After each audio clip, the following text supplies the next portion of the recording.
Tulsi Gabbard. Tulsi, please.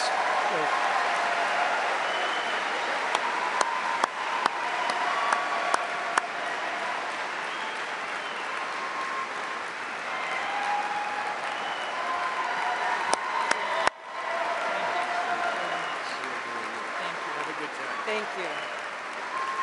Thank you, Mr. President. Aloha. I know we got Hawaii in the house here. There we go. It is a privilege to be here with all of you, my brothers and sisters in uniform, especially on this day of all days.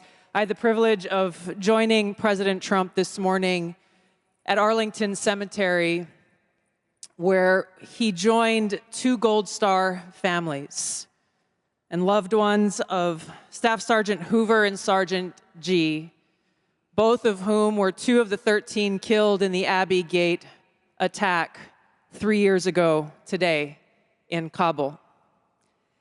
And I can tell you, as we were there, as he laid a wreath at the tomb of the unknown soldier, joining these Marines' loved ones, I felt the sorrow that he shared with them in their loss.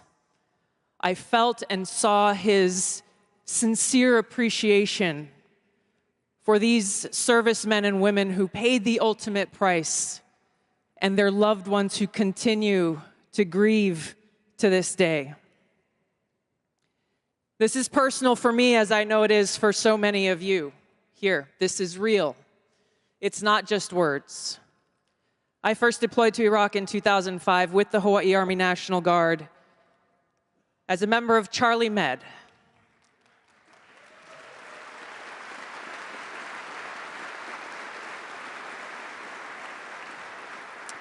As those of you who were deployed during that time know, it was the height of the war, and sadly, we took many casualties.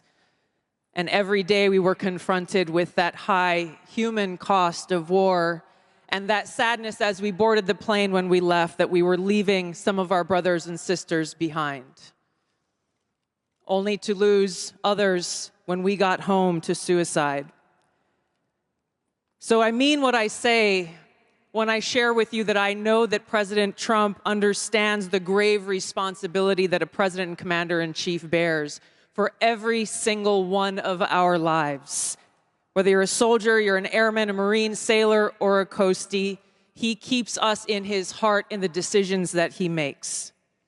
We saw this through his first term in the presidency, when he not only didn't start any new wars, he took action to de-escalate and prevent wars. He exercised the courage that we expect from our commander-in-chief in exhausting all measures of diplomacy, having the courage to meet with adversaries, dictators, allies, and partners alike in the pursuit of peace, seeing war as a last resort. The truth is, as we head towards our decision as a country in November, the same cannot be said about Kamala Harris. In fact, the opposite is true, and we're living through this reality today as this administration has us facing multiple wars on multiple fronts and regions around the world, and closer to the brink of nuclear war than we ever have been before. This is one of the main reasons why I'm committed to doing all that I can to send President Trump back to the White House, where he can once again serve us as our commander-in-chief.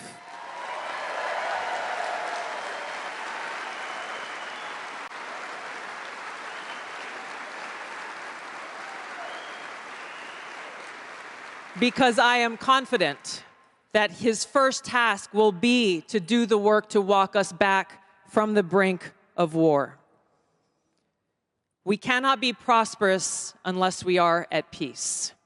And we can't live free as long as we have a government that is retaliating against its political opponents and undermining our civil liberties, weaponizing our very institutions against those they deem as a threat. Kamala Harris has done this over the last 3.5 years. She won't hesitate to continue that if she is elected as president. President Trump has been their first and foremost target in this because they don't want us as voters to even have the option to vote for him. I've been their most recent target. added to a secret domestic terror watch list after exposing the truth about what kind of dangers we would face if Kamala Harris is elected as president. We as Americans must stand together to reject this anti-freedom culture of political retaliation and abuse of power. We can't allow our country to be destroyed by politicians who will put their own power ahead of the interests of the American people, our freedom, and our future.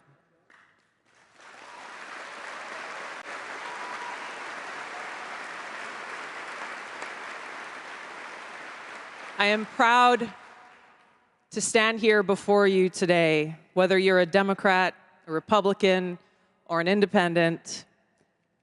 If you love our country, as I do, if you cherish peace and freedom as we do, I invite you to join me in doing all that we can to save our country and elect President Donald J. Trump and send him back to the White House to do the tough work of saving our country and serving the people. Thank you very much. Thank you very much, Mr. President.